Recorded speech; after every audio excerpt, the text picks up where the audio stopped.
name is Blake Voigt, and this is the performance for Fusion. I have my friend Kaylin Morelli here to help us out. Kaylin, we're going to have you pick a card, but I get a card as well this time. Right. Okay, so I'm going to dribble through the cards, you say stop, and those will be the two cards we use. Okay, so just say stop. Stop. Perfect.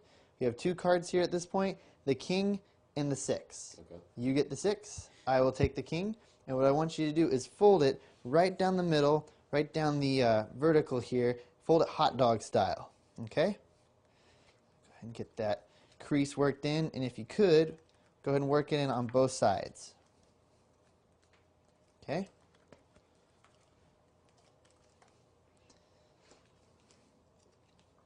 Excellent. I'm going to take the card now. I'm going to do a little writing on here for you. I'm going to put your initials on the card. Okay? Right. It's CM, correct? Yes. No silent P. None. Horrible joke. Okay. So we got the CM right there, and I'm actually going to... what's your middle name? Just out of curiosity. Joseph. Joseph. We will not use that. I just wanted to know. Okay. So we have CM on both, so you get to keep that. Okay? And I'm going to write my initials on the king. Okay. BV. And Austin, if you care. Okay? But you don't. Okay. And we don't need the marker anymore. And we don't need the deck. We're just going to use these two cards. Okay? Use your card and my card, and we're actually going to use your hand as well. So are you right or left-handed? Right-handed. Right-handed. Okay, I'm going to have you hold your card. Actually, you hold my card. I'll take your card. Take your card and place it in my pocket here. And instead of using sleight of hand, we're going to use sleight of pants. And that actually gets my card to hop over here. And in your hand, that means is the 6 of diamonds. Very cool. Pretty cool. We'll do it again. Only this time, fold your card back and forth really good. Get the crease worked in. Okay, and I want you to actually rip it this time right down the middle. All the way. Perfect. Okay, you get to keep half, and I want half. So decide which half you want to keep. I'll keep this half. And I'll take that half, place it in your pocket. Excellent. And I'll place mine in my pocket. That way we can keep them forever. That's good. Okay, cool. And we're going to do a little something here with the pants again. A little sleight of pants. We're going to take the 6 over here, the king over here, and just like so, we actually get them to switch places. Very cool. Pretty cool, right? One last thing is not as much of a trick as it is an optical illusion. If we take the king over here and the 6 here, and we bump them up against each other, it looks like they're the same. Nice. Very convincing. Very convincing? Yeah. I think you're not being Nice. fair here. Okay. Not even my mom like that. Okay. Yeah, So- that'd be nice. no, okay. So, but really, you know, you can see where someone might be fooled by this if you hold it just right. But if you want this to be permanent and forever, if you take your fingers and trace it across the crease there, you'll actually get the card to permanently stay like that. That is for you to keep, and our names and cards will be fused together forever.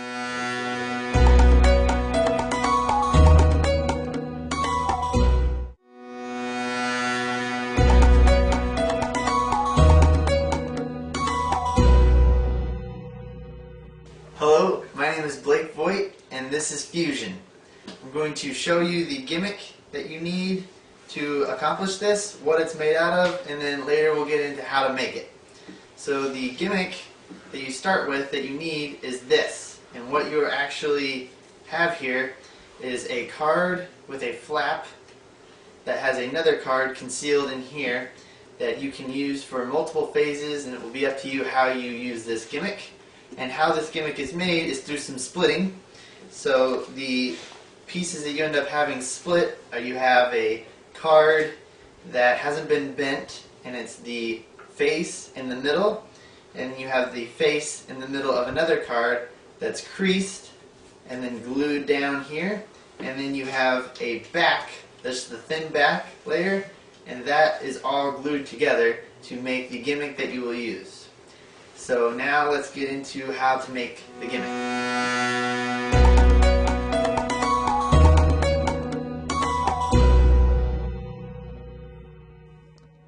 This is a quick crash course tutorial on how to split cards.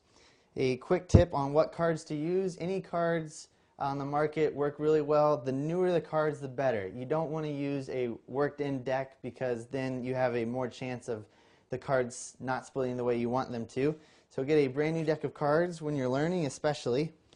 And for the needs of this trick, I'm going to be splitting from a non-pip corner to a non-pip corner. And the first thing you need to do is break the corner. A card is made of 3 layers, a thin layer, a thick layer, and a thin layer. And so you want to break those layers up on the corner to get started. And the way you're going to do that is hold the card at the pip end here with your index finger and thumb. And you're going to bang the card onto a hard surface a few times, like 3 or 4 times. And what that does is that breaks the corner up into the 3 layers. And at this point, you can decide which layers you want to keep together and which layers you want separated. So for fusion, you want to always just split the back. So we'll be doing that. You're going to want to bend the corner back and forth with your thumb, breaking it up further. And then you want to bend the corner towards the face side here. And with your left thumb, you're going to peel over just the back. This is a knacky skill that you will acquire over time. And if you look down, when you get close in here, you will see the 3 layers. And this is where you decide you want to keep the middle layer to the right. So you push the middle layer to the right, you keep the back to the left, and you barely get it going just a little bit. Okay? Now you're going to actually do the splitting. Whenever you split cards, you always want the thin layer on the table and the thick layer on top. So since we're keeping the face and middle together, those are going to stay together, and the back is going to remain on the table. And you're going to keep the card on the table, the back on the table at all times with your left hand, and your right hand is going to do the splitting. Okay? And it's important to note that you aren't going to go from corner to corner. That is the most common mistake I see, because if you go from corner to corner, you're going to always rip the card up here. That's where the most of the cards split first on accident or rip. So what you're going to do is slowly start to peel, but you're going to want to peel the corner in this path, this way, so that you're evenly moving, so that when you get to the corner here, the card should be at the pips. And that's when you know you're home free, if you can make it that far. So you're going to peel up and towards this direction, keeping pressure with your knuckles down on the card and pulling up and away. And as you move towards the right, your left hand is going to basically walk towards this corner. So as you pull up, your fingers walk, just like so. And once you get here and here, you know you've made it. Usually most ripping occurs up here, and that means your common fix is that you are going too straight down. So once you hit here, you know you're home free. Then you can change your path to directly down. So you're basically just moving the card away, remembering to keep your fingers walking the entire time. And you have split your card. So once you split the card, there's an obvious bend in the card from where you've split it, so you're going to want to work that out. You can work this out on a straight table edge just by working it out that way. I like to use a plexiglass pane that I end up using to press cards later, and I just place it down on the table, and this way you can work out the curve in the card. You want the cards, once you're done splitting them, before you glue whatever combination or card you're going to make, you want the cards to lay flat on the table. So just the more you work it back and forth, the flatter that card will end up being in the end. So just like so, you get both cards to lay flat. That means you know you've got it, and that is how you split cards. I'm going to show you real quick, just one more time, what that looks like at speed. So you're going to take your card, hold it at the index.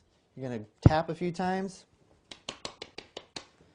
Work your corner back and forth until you get the back by itself. You're going to point the corner away towards the face. Get the back going just slightly. Then you're going to place it down on the table with your index finger. You're going to work that corner as you work it towards the corner and up and away once you've reached the halfway mark. So you get 2 cards split. Then you're going to take your plexiglass pane or your table and work the card back and forth until you get the bend out of each card. So once those can lay flat on the table, you are home free and ready to make your gimmick.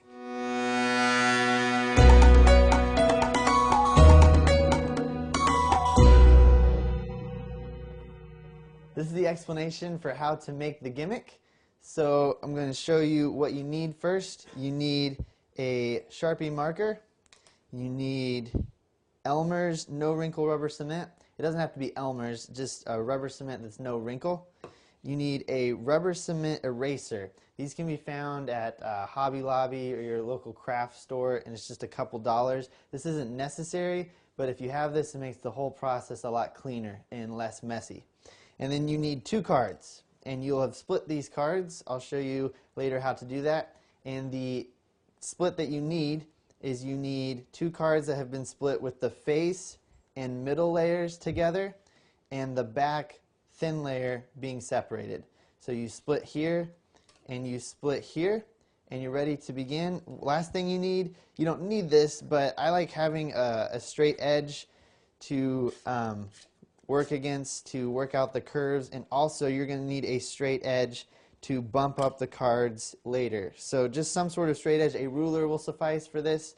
This is just a piece of plexiglass that I use to then press the cards later. I'll go into that later as well. So just a straight edge, 2 cards, Sharpie marker, glue, and rubber cement square, and you're ready to go. So this is the assembly.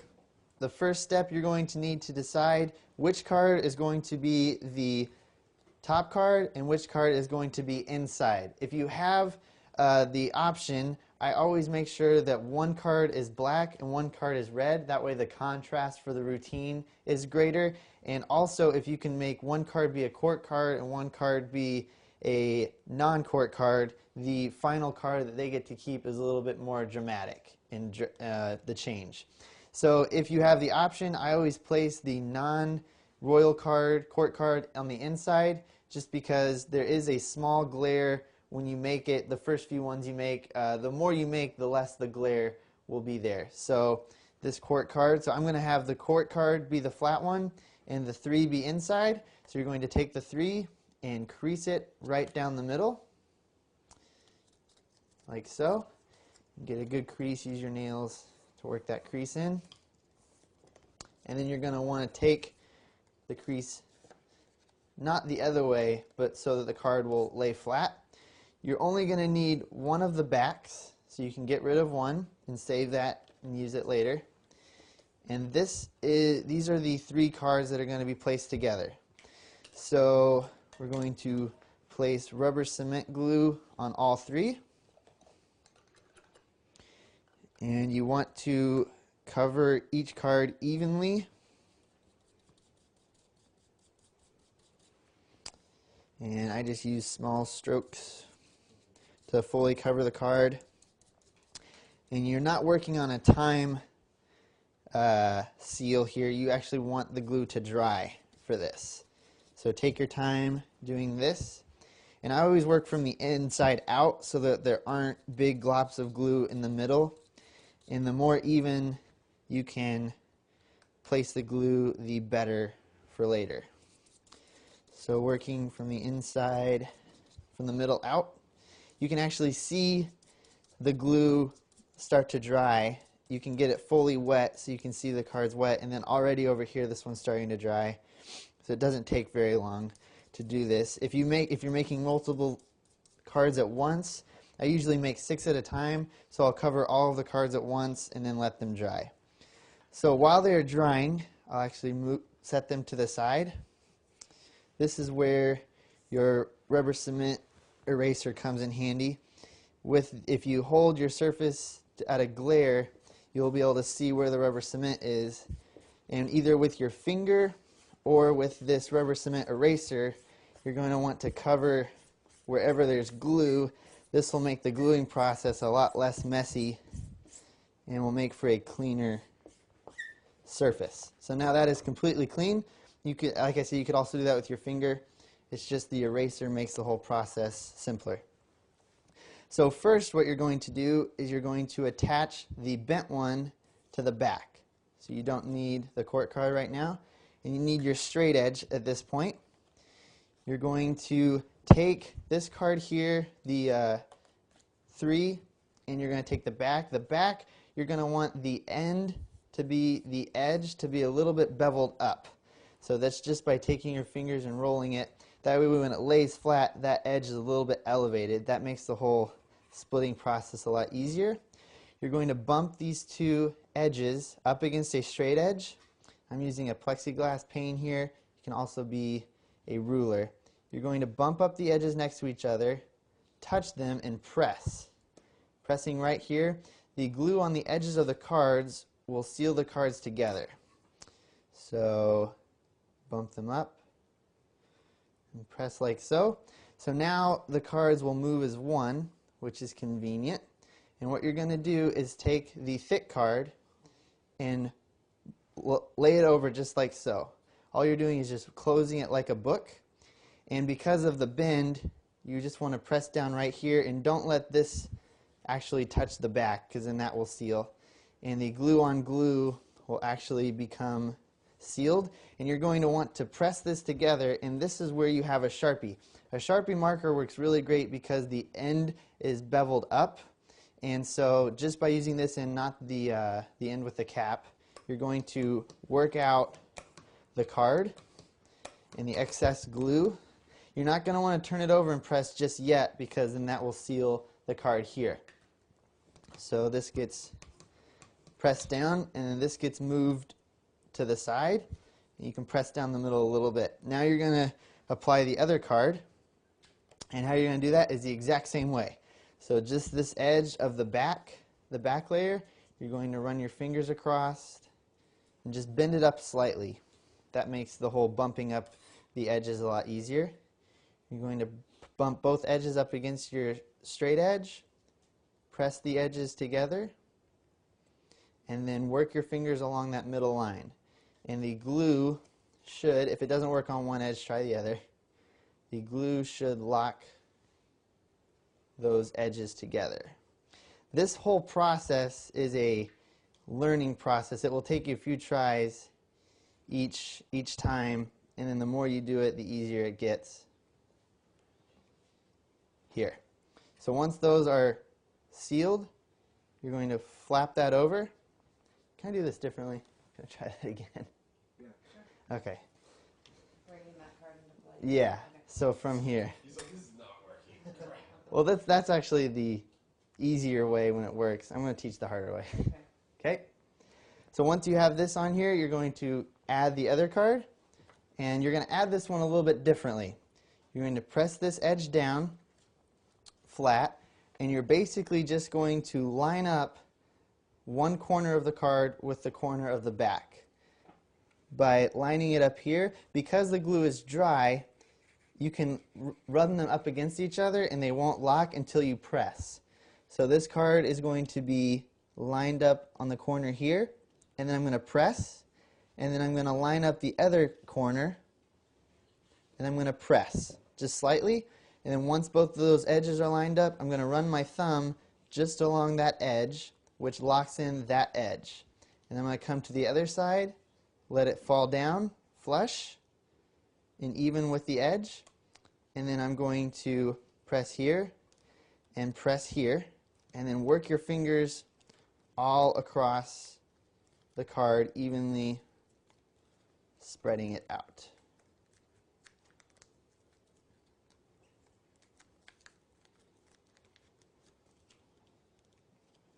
Just like so.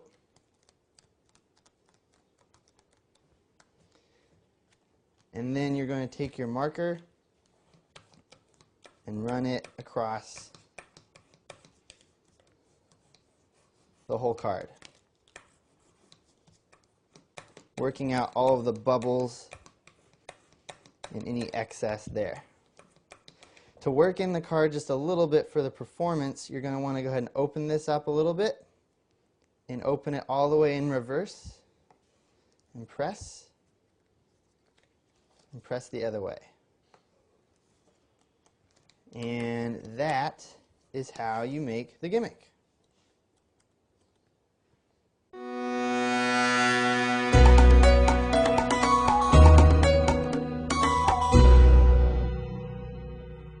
This is the explanation for the 3-phase version of Fusion.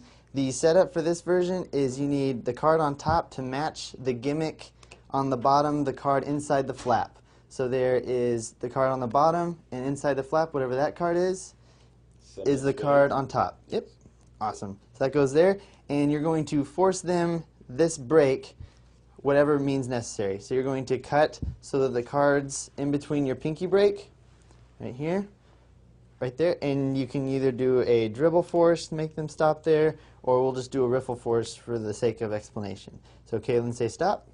Stop. Right there, you pick up at your break, and you display this card, and you turn this card over as well. So you say the two cards we'll be using are the Jack of Diamonds and the 7 of Spades. I'll have you take the 7 of Spades, and I'll have the Jack of Diamonds. And you just, in doing that, you take the cards here and put them on the bottom and turn the whole deck over end for end. Okay? And they do flourishes, probably not, and they take their card and you ask them to fold it right down the middle, and you want them to fold it hot dog style, is usually a term I throw around normally.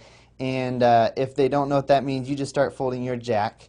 And how you're going to fold this is you're going to take the thin side of the two, and you're going to fold it up, and it's going to naturally want to bend at where the gimmick was made. So you go here, you fold it over and crease, and you fold it under and crease. And this is while they're doing the exact same thing. Okay, so once you get that crease worked in, you're going to set it back on the deck so that the flap is to your left near your thumb. So you can hold it down with your thumb. And this is going to be the first move. As you ask for the 7 of Spades, you're going to drop the Jack of Diamonds in the deck down at your side. And when this gets dropped down at your side, you're not going to make a move out of this. It's just going to be your left thumb is going to take the flap and open it up, just like this. And this takes place down at your side. Okay? So as you're doing this, you ask them for their card. They hand it to you, and you're going to add it onto the deck. Obviously, you can't do this because that would be confusing. So you want to take the card and place it on the bottom of the deck, and as you square up, you're going to turn your wrist. So it's a retention of vision. So you don't want to time it too late, and you don't want to do it too early. You just want to do it, time it so as this squares up, this gets turned over, so that's the card they see. You're going to now place their initials on the card, so you get your marker out, and you're going to do what's called double writing. And there's many ways of doing this, and the version I use, I do it for a few reasons. So the double writing you're going to do from this angle, this is what the spectator sees. So you write here, and you don't have to move your hand at all.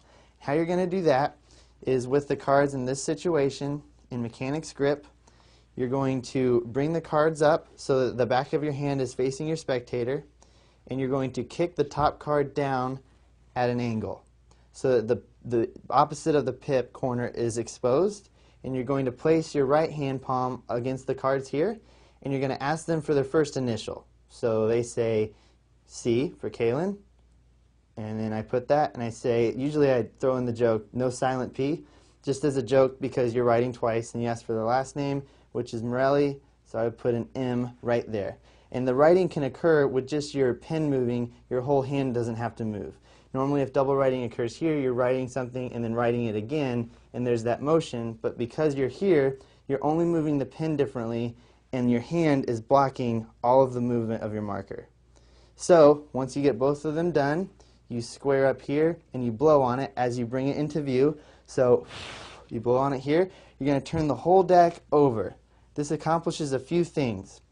One, it flips the gimmick over to the other side, and it allows you to write on this corner now. So you're going to do the exact same thing again, cock it down, and since you already know this information, usually this is where I ask them their middle name. This isn't necessary, it just kills the downtime. So I'm writing CM, CM, as I ask what their middle name is, and I say, we're not going to use it, I was just curious. So you square that up, and you bring this down, and blow on it, and you're going to reverse the actions of adding the card to the deck this time, only you're going to turn it over. So you turn the deck over as you peel that bottom card off, because you can't just take it off because they'll see 2 7 of spades here. So you're going to peel this off, hand that to them. As you're handing this to them, you're going to do the non-move move. You're going to drop your hand at your side, and you're just going to take your thumb and open the gimmick again. So that happens down here as you hand that to them. See, I'm going to do the same thing with mine because now you can bring this up into view. You can do this a little less hidden, but you don't want to openly do it because then they would ask themselves, why didn't he do that for mine? So you kind of do it in the middle. I write BV here, turn it end for end, mirroring how I did it for him, and write BV there. Cap the pin, you don't need that anymore, and this is where you get rid of the deck. Now as you take this off of the deck, you need to start being aware of which side the flap is on. So since the flap ends here, I'll drag it off into my left hand, take the deck, and get rid of it. Anytime the gimmick is in your hand, you want your finger to be aware of that flap, because if you take it here and just hold it naturally, you risk the chance of flashing this. Yes. So if it's in the left hand here, you go here, right hand here, but you can show both sides pretty cleanly. And it's not like you need to sell it. Yeah. It's just taking a card. I'm going to take yours from you. Once you have the card off of the deck and you're aware of your angles, you're going to ask them for their card, and you're going to place their card underneath the gimmick. And you have the flap over on the right, blocking it here, place it underneath, and you're going to start folding this back and forth, and you're going to do a move now, and this is what's happening behind the scenes. You're going to cause this, the effect that you see happen is that jack will change into a 7 of spades. So you get to do a magic trick to yourself. So you make that change into the 7 of spades as you're asking them, are you right or left-handed? And you're just doing this back and forth, and they will see nothing here. Okay, so now you have 2 cards that they have signed. You know, they will remember that their name's on.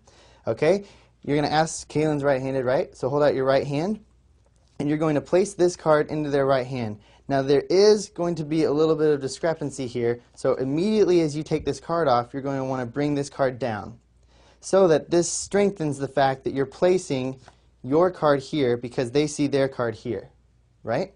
So that goes there, and I say, I'm going to take your card, you hold mine, and you're going to take the card and place it in your pocket. And they're going to see their initial here and the card going in. And all you're going to do in your pocket is you're going to turn that card, the gimmick, over. So that's the move. That's what's happening down here. You just turn that over in your pocket so that looks like this. This gets turned over, and when it comes out, it's now changed. Now because you placed it over here with the gimmick on your left hand, as it goes in, you're clean. And now the gimmick is on the right side to be blocked by your finger. And then you ask them, you say, if this is the jack here, that's the 7. And it kind of subtly lets them remember that they were holding the jack at one point, which they never can do in this effect. Okay, so that's phase 1 here. And now you're going to do another phase. You're going to say, maybe the card was too much for you to follow, so we'll do it in half. You're going to do the same move again, only with just this card. You're going to say, you're going to hold the card up to them. But what happens behind the scenes is you're going to say, fold the card back and forth really well. Only this time all you're doing is making the 7 appear to yourself. Okay, so that looks like this from the front. You say, take your card and fold it back and forth. And in that action, I've opened up the gimmick. You say, fold it back really good, and then take the card down here, and again, you've moved it over here, so now you block with this finger. You say, I want you to rip it right down the middle, nice and clean along the crease. Just like this. So now what your situation is that you have this going on. Over here is just one piece, and over in this hand is your finale. Okay? So now you can cause some pretty cool things to happen, and you tell them that they get to hold one half, and I get to hold the other. So give me one half, and you keep a half. Right. So you go here, and you're going to do this move. Just turn them over. And when you turn them over, this is discrepant because they should both be face down now. But what you're going to say is you're going to say, you put one in your pocket and I'll put half of mine in my pocket. And what you're actually putting in your pocket is the other half of that card. So now your situation is this. So that's all you've done. So once they hand you half of their card here, they hand you this half, you turn them both over, place the 7 in your hands because you're going to do a trick with this in a moment, and you're going to place your half in your pocket, which is actually theirs. So that gets placed away. So once you have the gimmick from them and you have this one here, you're in this position, and you can allow a lot of different changes to occur just by turning them over. These visually switch places. Now the two perfect theory says that you can't just go like this because there's no other explanation in their mind except that just had to be turned over. And in my opinion, that wouldn't fool me, so I wouldn't do it. So what you also don't want to do is take it completely out of view and change them, because maybe that suggests that you did something behind your back, which you did, but you want to allow more mystery to occur. So now I take it down at my thighs and I do it behind my legs because there's space in between the two cards, so you can see all the way through, but the cards are obstructed from view by my legs, so maybe something's happening with my legs. So you just go here, you turn them over, and when they come out, they've changed. Now when I was originally doing this, I would take them behind, switch them real quick, and bring them out. And that's how I was originally doing it. And it got really good reactions, but the reactions got a lot better when I showed this to my mentor, Mark Lehman, and he pointed out that because this is happening in such a wide area behind your legs, that the spectator can only watch one card at a time. And because of this, if you go like this, it's too much to happen, too much at once to watch. So if you do this very slow and meticulous, which you can do, when they come out, they've switched places, and the slower you can go, the easier it is for them to realize what just happened. Something I was going to point out is that if you keep your first fingers on there, so you just make sure that the way that they go behind is the same way that they come back out. Good point. So if you go out here, Just leave them, yeah, you don't want to go here and then come out holding them like this. Yeah. Good point. Okay. So you go behind, slowly turn them over, bring them out, and let this sink in. So this, in the way I present it, is kind of the end of the effect. I do 3 phases, and this is a kind of a jazz piece. You can do as many phases as you want, but this is where I kind of bring it to a close. I say, that was pretty cool, wasn't it? Yeah. I'll show you one more thing, but it's kind of not as much as a trick as it is an optical illusion. You kind of want to downsell the ending, because you just place the cards here, and how you're going to do that is take the single piece, you have the gimmick over here, you're going to place it with your middle finger and thumb here, and you're going to place this card, bump it up against the edge here, and right against the edge here, and you're just going to squeeze, and because of the frayed edges, and you're dirty from this side, so if my audience is over here, I immediately turn here and show, I say, look, it looks like they're together. Really corny, because they know that they're not. And on the offbeat, what's going to happen is you're going to take your fingertips and just brush this gimmick open underneath the other card. So it's actually just going to be opened underneath here, and you're going to keep the same hand positions. So this happens as you make your joke, you put tension on, and then as you relax and everybody's laughing, that's when the move happens. You don't want to do it as tension is on the card. So all the move is you say, here, look, Kaylin, watch, and the cards are only one card. Amazing. Pretty cool, right? You know, I don't even, or I say my mom didn't even buy that. So you go here, and now that this flap is open, before you could only show the front, but this was bad. But once you open that flap, now you can flash the front and the back. And you can say, it's kind of not that good of an illusion, but from certain angles, this looks pretty good. And this is getting them ready for the ending, kind of suggesting that it might actually happen. What you're going to do is grip both of the cards from above, as if maybe they're still not together, and then you're going to grab, these 3 fingers are going to trace along this card and basically peel it off into your hand like this. That's what's going to happen. But it's all going to happen under the cover of your hand. So this gets pinched from above like this gets placed over here, and it looks like you're just tracing your fingers across the card and you end like this. But what's happening behind the scenes is this is on top, and you place this hand here, placing the card basically into a palm, but you don't have to worry about it because they can see the card here. You're going to grab the card from behind, and as you pull that to the left, this card is going to be bent in, and I actually bend this card at this point into my fist, so it becomes invisible. Now I'm just holding the gimmick right here with my fingers here. I can flip this hand open to subtly suggest that this hand has nothing in it, and this hand has nothing in it because I'm handing you the card. All of the heat's on the card, so you have all the time in the world while they're examining that to take these extra pieces and place them in your pocket as they react to it. So that is the explanation for how to do the 3-phase version of fusion.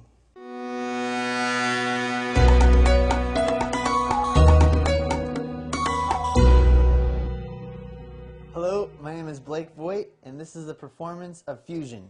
I have my friend Kaylin Morelli here to help us out.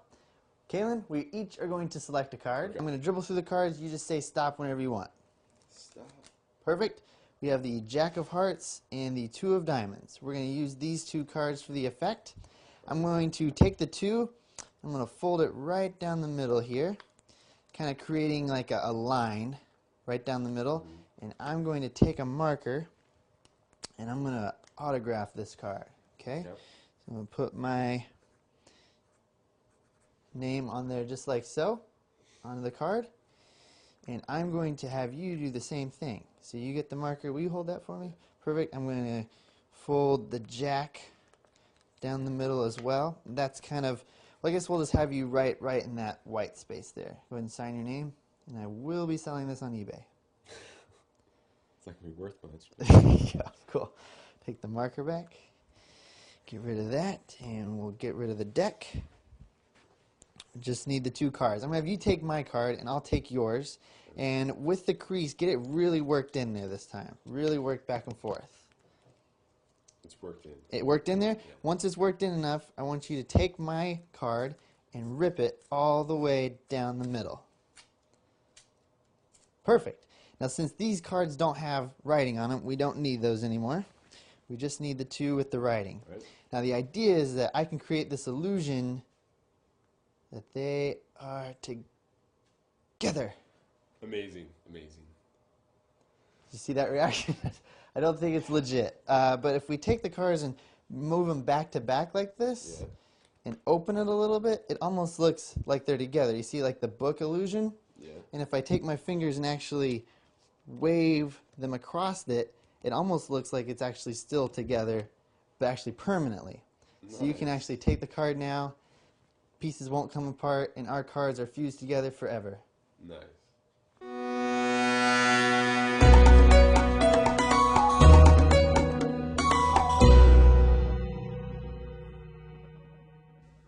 This is the explanation for the short version of fusion.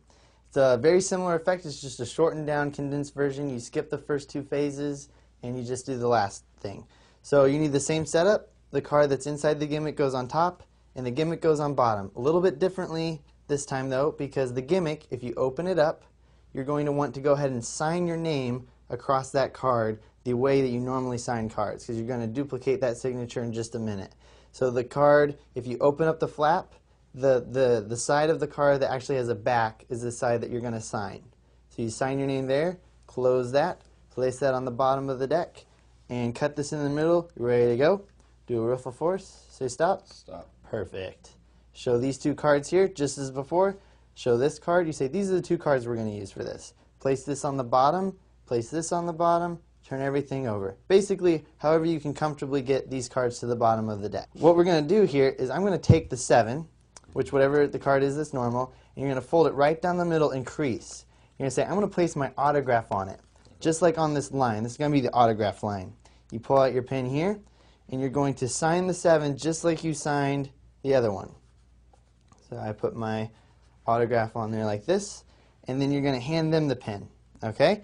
And you're going to take this card off, and you're going to say we're going to do the same thing. You can have them hold it. Hold that one, and you're going to fold this in half. And all you're doing is just folding it in half right along that edge, just like the other method. You fold it back and forth, and you're going to want to make sure that they sign the thin side. So if you're holding the gimmick, you can tell one side's thicker than the other because you want them to sign the side that has a back, okay? So you're going to place this here on the deck, whichever way you need to orient it. And if it's a court card, you're just going to have them sign in the white space. But if it's a normal card, you say just sign on the line, okay? So you're going to have them, I'll be your table. There's a good line here. I now have Kayla Morelli's autograph. Awesome. Sell this on eBay. Okay, so, awesome. Okay, excellent. After that, you take the marker back from them. Now you place the gimmick into your hands. Because this is here, you can place this straight into your right hand. Place the deck away. You don't need that anymore.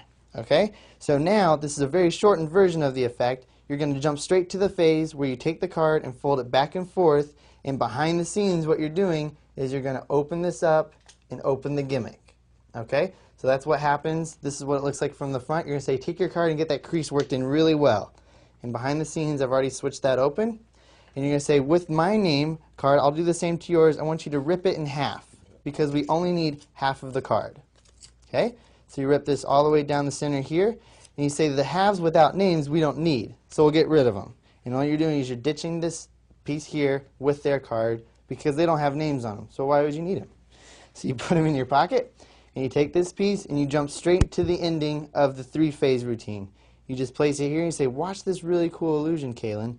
If I hold them together like this, it looks like one card. It does. Didn't even fool Kayla Morelli. Okay, so then on the offbeat, You're going to do the same move. You're going to reach in here to the gimmick, and you're going to push this flap open with your fingertips. This is on the offbeat as well. So you're holding here, tension, you release tension. As you release tension, this gets opened up and pressed under. So this gets opened up and pressed under, and again, this is becoming the same thing. Just like this. Be careful when you rip it. This has been a little bit too ripped, but it'll do for how do you handle this in performance if you accidentally rip through it? If it was going to end up looking like this? Because right. I mean, if it was like this, you know, it would not look the same. Right. So you probably want to mirror it. I would say just to cover it up. Is that a problem, do you think? No, I've never had that happen. Okay. So you just want it to look the exact same at the end. So you go here, press this here, open up the flap under the guise of just the downbeat, and then you can show both sides. Pretty good illusion. And then you bring this up to them. You're just going to drag this off again, just as before, into your hand, close. But what that looks like from the front is this. You say we're going to just rub my fingertips across here, and if you look, it looks like that card, singularity here, because this is empty. This hand must be empty because I'm handing it to you. And then all of the tension is there. And now what they walk away with this time is a card that has your name on it and their name on it. And it's a shortened version, so if you want to get the trick done faster, you can do this version of the trick. So that's the explanation for the short version of Fusion.